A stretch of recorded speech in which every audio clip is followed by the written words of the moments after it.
All right, so I'll introduce one of the most important learning theory for our purpose, which is constructionism.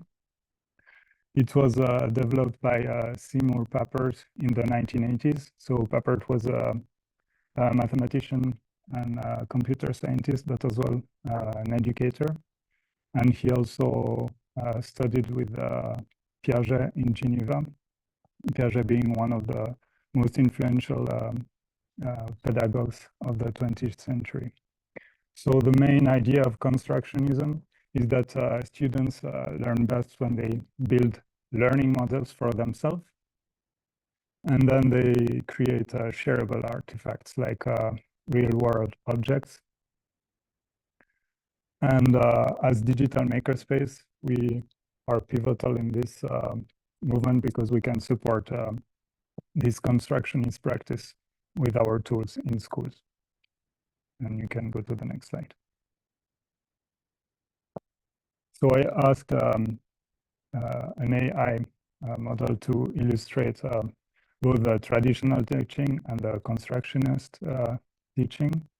So for traditional, like how we used to conceive education was that the teacher would directly teach, like transfer knowledge from his head to the head of the student.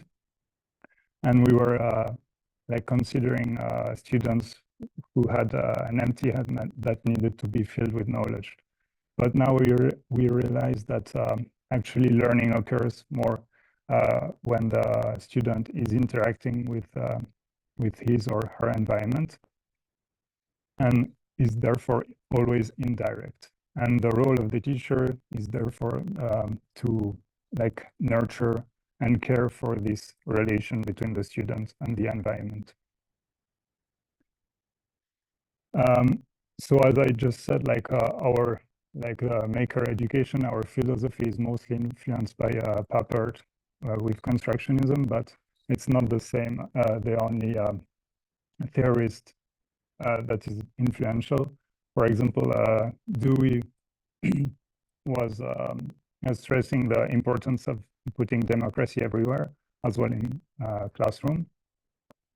Montessori already, like maybe more than 100 years ago, was stressing the fact that we should teach with a lot of hands-on activities, and was emphasizing the importance of gaining real-world skills.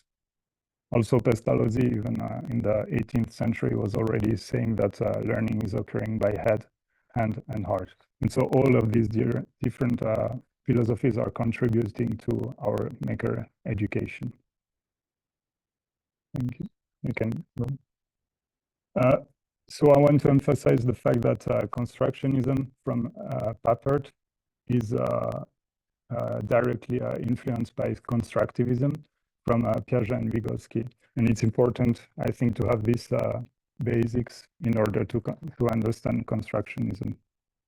So, and these different thinkers have different views on constructivism. And these different views will be reconciled by Papert in constructionism. So for example, Piaget was thinking that learning is resulting from the interaction between the learner and the physical world, whereas Vygotsky was more emphasizing the interaction between the learner and the social environment. As well, Piaget was thinking that children are little scientists, like they need to overcome obstacles in order to learn, and that they need to actively construct their own understanding of the world. But for Vygotsky, it was going more in the other direction, that it's first going from the social to the individual subject. And with this, there is a very important concept, the zone of proximal development, the ZPD, that I want to elaborate a bit on. And it's defined like first, Vygotsky was saying that all learning can only occur inside this zone of proximal development, which is defined where it's the zone where the student can do an activity, but only with the help of someone, or some of some cultural object. And if you go on the left of this zone, there is no learning happening because the student can do the task alone, and therefore the task is too easy. And when we talk about digital fabrication, we would consider that this is the zone of the keychain syndrome. I think Liz will elaborate in the future with this, but in 2 words, it's the idea that, for example, the students come to your lab and you create a keychain, and they get great results, and they are very happy with it. So they want to continue to create more keychains. But the problem is that by creating always the same thing, they don't grow. So they are not working in their ZPD only the first time. And it's also a bit of a trap for us educators, because often we think that, okay, if the students or the learners are doing something or doing an activity, they are learning. But actually, no, we need to be careful that they are working, they are doing something, but in their zone of proximal development. At the opposite of this, there is of course, when the task is too hard, they cannot do it even with help, and therefore there is no learning happening. An important feature of this ZPD is that it shifts with learning. So every time they learn something, the ZPD is a bit shifted to the right, and this is the goal. This is the development of children. Another important idea is that all different learners have different zone of proximal development, and we need to take this into account, for example, by differentiating. And as digital makerspace, we have an advantage because when following our philosophy, when the kids come to the lab and they all work in their own project, the differentiation comes almost naturally. And you can go to the next one. And so we have these 2 different vision of the student, the individual building his or her own knowledge by interacting with the physical world, and the more social aspect that gets reconciled within constructionism.